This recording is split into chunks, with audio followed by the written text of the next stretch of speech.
Life is a winding. Hey everyone, welcome back to DIYs with Sonja. Today I have got an epic showdown for you. Pottery Barn versus Dollar Store DIY high-end dupes. That's right, I'm about to turn those expensive dreams into budget-friendly reality. We all love the sleek and stylish design from Pottery Barn, but let's face it, our wallets might not always agree. But fear not, because I went to the dollar store to find affordable alternatives and create some amazing dupes that'll have your jaw dropping. Before we dive in, make sure to hit that subscribe button and ring the notification bell so you never miss out on our budget-savvy DIY adventures. Trust me, you don't want to miss this. So are you ready to see the magic happen? Let's jump right into the Pottery Barn versus Dollar Store DIY high-end dupes. Look for less.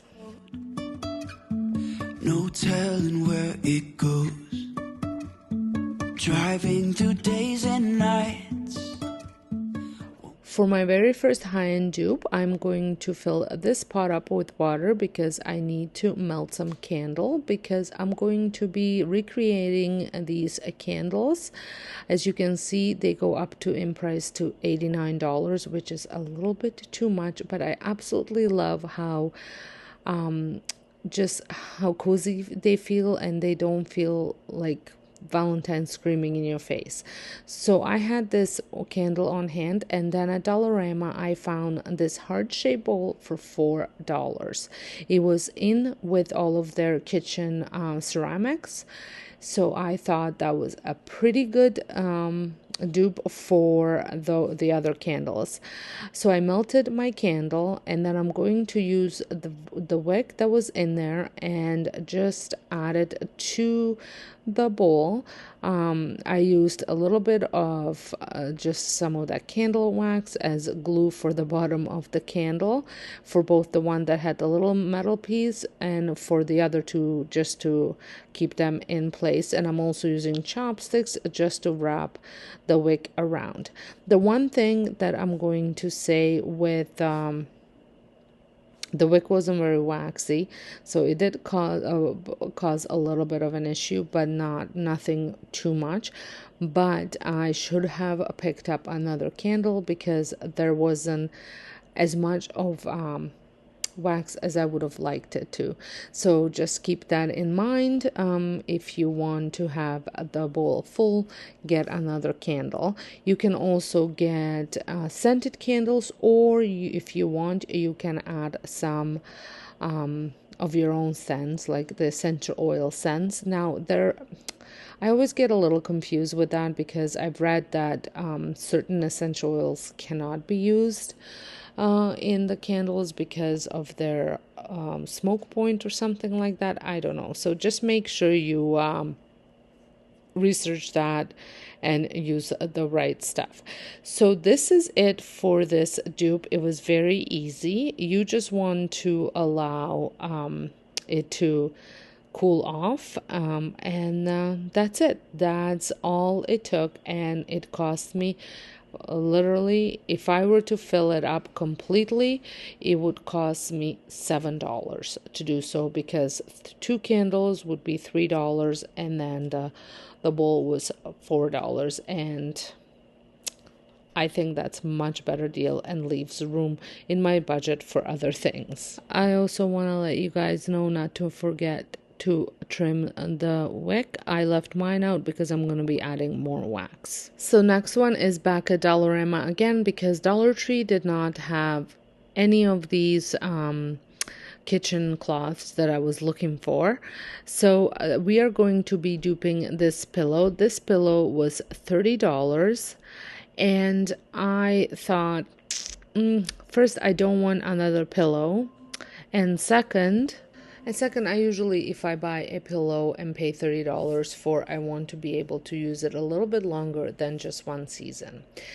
So this really depends, the look of it depends on the kitchen rag that you, or cloth, or kitchen napkin that you pick, because Dollarama only had this one. It wasn't my first choice of a design. I would have liked it to be a little bit less screaming Valentine's Day, but I just wanted to show you how easy it is to create pillowcases. So you can buy 2 of these and use it. I actually wanted to show you the 2 of them, but I had recorded this video with the other one. I thought I was recording and never recorded. So anyways, now I have 2 pillowcases like this instead of 1. So this is gave me a smaller pillow case, but what I'm trying to say is that if you use 2, you could have a much larger pillowcase if that's what you want to do. So I would just flip them inside out kind of, and glue them so the design is they face each other, just like here. And then I would leave some opening, not all the way through, some opening for you to be able to put a pillow inside of it.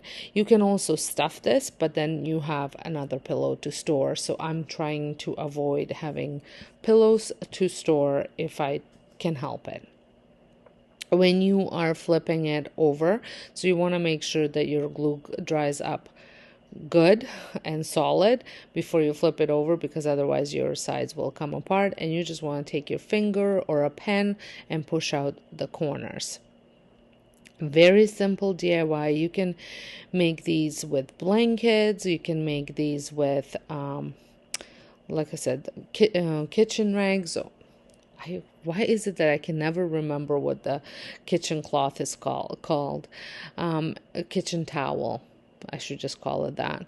And then just like I said, you can use anything. You can use sweaters, old sweaters, to make pillows, and you don't have to really know how to sew. Like I don't know how to sew. So and then if you want, you can also add some Velcro on the inside of it so you can close it up. And that's it. I think this is a cute pillow. I think the kids are going to love it in my playroom. Otherwise, it's a little bit too wild for me. But depends on what you find. So this one, aside from the candle, was another one of my favorites. So I picked these hearts up for $2.75. So then the one had another heart on it, so I just needed to pop that off because I'm going to be recreating this artisan handcrafted heart object. So I think this would look good on your shelf in your hut, or if you have any floating shelves. I think or just beside a vase on a table. I think it's just such a nice piece. There are 2 ways that you can do this. I'm going to show you one way, and then I'm going to tell you about the other way, or I'm going to tell you about the other way first and then show you how I did it. So the first things first, you want to glue these. You can use your hot glue, you can use Gorilla Glue, whatever glue you have. You can use both, just don't put them over top of each other. And then I put my water bottle on top of it just to keep it in place while the hot glue was setting, so it wouldn't come apart. So the one way that you can do it is do a drywall compound and just put it all over it, so you can get lots of nice texture on it. That's one way of doing it. My way, because I did not have any drywall compound, what I thought I did, but it kind of dried out. So I'm just going to take my white paint and I'm going to add a good amount of cornstarch, not as much as ended up falling into the bowl, because you're going to see I'm going to end up putting some of it back, but a good amount. You wanted it to be thick. You want it to be able to give you that texture. You could also paper mache this if you really wanted to, or you can. I didn't need to put any color blocking on it because I found that because the paint was so thick, none of the redness leaked through. But if you were just to paint it, I would use some sort of a color blocker so your paint doesn't leak through. Also, one advice is the foam brush did work really well on here, so no need to use a bristle brush. And also, one more tip is to leave one side unpainted, because until all the other sides dry, then paint that one, because as you will see, it's gonna get really messy. So if you want to keep things clean, don't paint one side so you have somewhere to hold. When you're painting, don't be shy. Apply a generous amount so you can cover the cracks. So you can get all those little textures on there. Like I said, don't be shy. Go every direction possible and just have fun with it. For traffic lights. And I really wanna know if I will ever figure out where the road goes. Even if I'm falling down, I will keep on searching for my highs.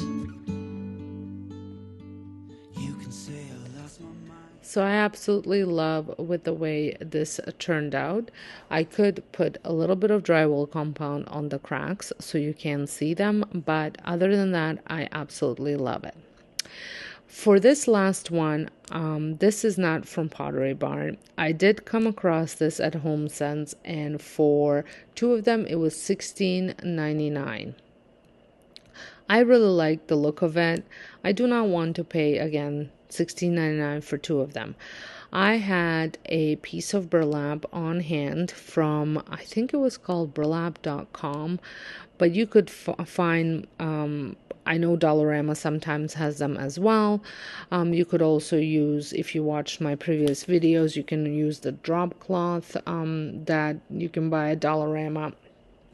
Or you can just use any plain placemat that you can find at Dollar Tree.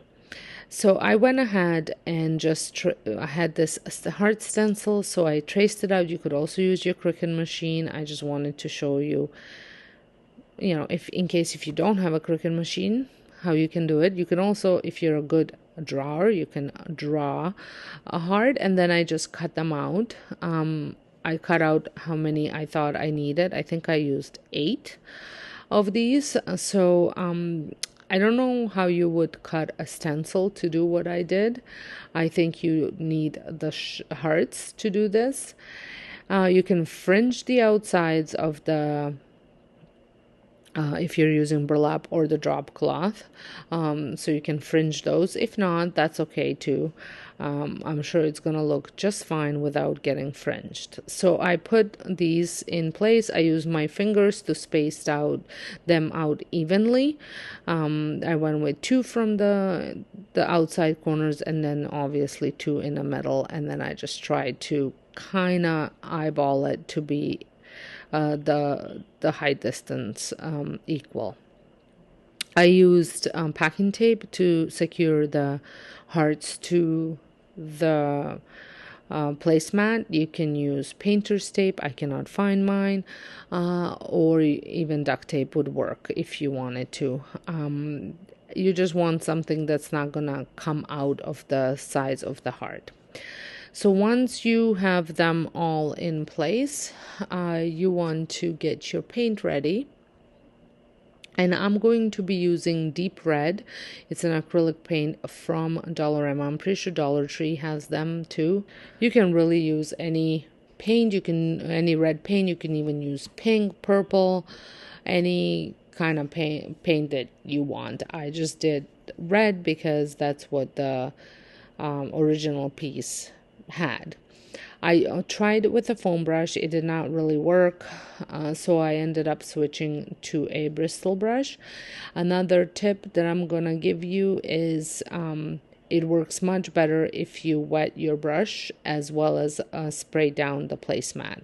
Anyways, for burlap it worked better. I'm sure if you used more of a plasticky type of material, maybe it'll go on smoother, but wetting the piece definitely helped with paint application and for it not to be so thick. It almost like it watered it down a little bit.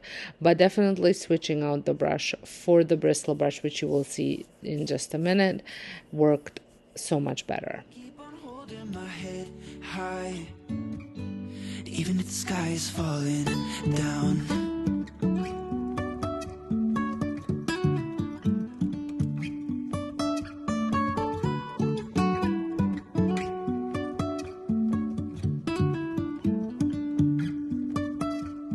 Jumping from cliffs so high, trusting our wings to fly. Sometimes we're crashing down, but we get up and start from the ground. And I really wanna know, if I'll ever figure out where the road goes. And once you have your paint applied the way you want it, you just remove the hearts, and I think this turned out fabulous. I think it's such an easy and inexpensive way to add some Valentine's placemats to your decor. Well, I hope you guys enjoyed this video. Don't forget to hit the subscribe button and a notification bell if you're not subscribed, and I'll see you all in my next video. Thank you so much for watching. You can say I lost my mind, I will keep on holding my head high, even if the sky is falling down.